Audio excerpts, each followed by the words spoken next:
Թուրքիան քննարկում է Հայաստանի հետ ցամաքային սահմանն առաջիկա 6 ամիսների ընթացքում վերաբացելու հարցը, այս մասին իր աղբյուրներին հղում անելով գրում է Bloomberg-ը։ Թերթը հավելում է, որ Հայաստանի ու Թուրքիայի արտգործնախարարություններից առայժմ մեկնաբանություն չեն ստացել։ Ավելի վաղ Թուրքիայի արտաքին գործերի նախարար Հական Ֆիդանը հայտարարել էր, երբ Ադրբեջանն ու Հայաստանը ստորագրեն վերջնական խաղաղության համաձայնագիր, Թուրքիան պատրաստ կլինի կարգավորել հարաբերությունները Հայաստանի հետ։ Այս մասին Օրագիր Նյուզը զրուցեց ԵՊՀ արևելագիտության ֆակուլտետի դեկան, թուրքագետ Ռուբեն Մելքոնյանի հետ, ով նշեց, որ հայ-թուրքական սահմանի բացումը առանց ադրբեջանական նախապայմանների անհնարին է։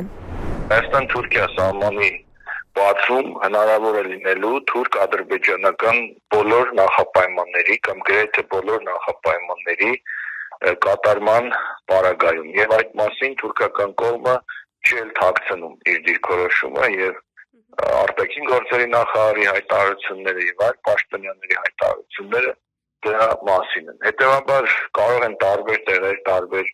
արտահոսքեր լինել, վերլուծություններ գրվել եւ այլն, բայց մի բան հստակ է, որ թուրքական նախապայմանների քաղաքականությունը անցնող 30 տարիների ընթացքում, սկսած Հայաստանի անկախությունից մինչև մեր օրերը, մնացել է կայուն եւ որևէ էրոզիայի, այսպես ասած, չի ենթարկվել եւ նրանք շարունակում են սկսած 90-ականներից Հայաստան-Թուրքիա հարաբերությունները եւ սահմանների բացումը պայմանավորել տարբեր նախապայմաններով, որոնց մի մասը վերաբերում է Հայաստան-Ադրբեջան հարաբերություններին։ Եվ հարցի երկրորդ ենթաշերտը, այսպես ոսենք ձևակերպել, այն է, որ չի բացառվում, որ մինչև իրենց վերջնական նպատակներին հասնելը, այսինքն իրենց բոլոր նախապայմաններին բավարարելը, Թուրքիայի կողմից իրականացնել իմիտացիոն, ոչ շատ նշանակալից եւ ոչ շատ կարեւոր քայլեր, որոնք թույլ կտան թուրքիական կողմից խոսելու իրենց իբրև թե կառուցողականության մասին, իսկ Հայաստանի իշխանություններին հնարավորություն տալ, այսպես հիմնավորել, թե իրենց այսպես կոչված դիվանագիտությունը, որովհետև այն ինչ նրանք անում են դա դիվանագիտություն չի, տալիս է արդյունքներ։ Եվ նման իմիտացիոն քայլերից օրինակ չեն կարող բացառել սահմանը մինչև երրորդ երկրների քաղաքացիների համար բացելու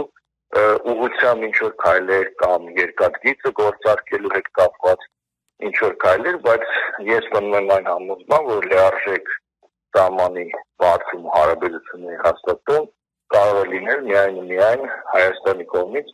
թուրք-ադրբեջանական բոլոր նախապայմանների իրականացումից հետո։ Իսկ այդ նախապայմաններին հիմա կա երկու շատ կարևոր դրույթ, մեկը Հայաստանի սահմանադրության փոփոխությունն է իր տարբեր ատրիբուտներով եւ մյուսը Ադրբեջանի հետ այսպես կոչված խաղաղության պայմանագրի ստորագրումն է ադրբեջանական թելադրանքով։ Այս երկուսի բավարարելուց հետո նոր կարող ենք իմ կարծիքով ակնկալել սահմանի բացում, բայց նաեւ հռետորական հարց, թե այդքանը բավարարելուց հետո ում է պետք այդ բացված սահման։ Իսկ հարցին, թե արդյոք սա թուրքական կողմից Փաշինյանի վերընտրվելը ապահովող սցենար է, թուրքագետը պատասխանեց. Ես իմ առաջին պատասխանում ըստ էության մոտավորապես այդ նույն սցենարը կարելի ասել ուրվագծեցի, որ թուրքական կողմը կարող է անել ինչ-որ քայլեր, որը թույլ տա Հայաստանի իշխանություններին խոսելու իրենց քաղաքականության արդարացվածության մասին եւ հիմա ուղիղ պատասխանելով ձեր հարցին, թուրքական քաղաքականությունը ունի շատ պրագմատիկ գծեր եւ ակնհայտ է, որ պրագմատիզմից ելնելով Փաշինյանի իշխանությունը վերին աշճանի ձեռնտու է Թուրքիային, շանս է Թուրքիայի համար եւ չեմ կարծում, որ թուրքական իշխանությունները իրենց ընձեռված շանսերին կարող են այդքան այսպես ոչ կարևոր, ինչ կարևորել իրենց ուրեմն համար ստեղծված շանսերը եւ հաշվարկելով տարբեր գործընթացներ, իհարկե չի կարելի բացառել, որ թուրքական կողմը կանի ինչ որ քայլեր, բայց այդ քայլերը եսել եմ ասում կլինեն իմիտացիոն, կլինեն սիմվոլիկ, կլինեն ոչ շատ կարևոր, ոչ շատ սկզբունքային, որպեսզի իրենց որոշակի այսպես քայլերով թույլ տան Հայաստանի իշխանություններին խոսելու արդարության, խաղաղության մասին, խոսելու ապաշրջափակման մասին, հարաբերությունների հաստատման մասին, բնականաբար այդ ամենը օգտագործելով նախընտրական քարոզարշավի ժամանակ։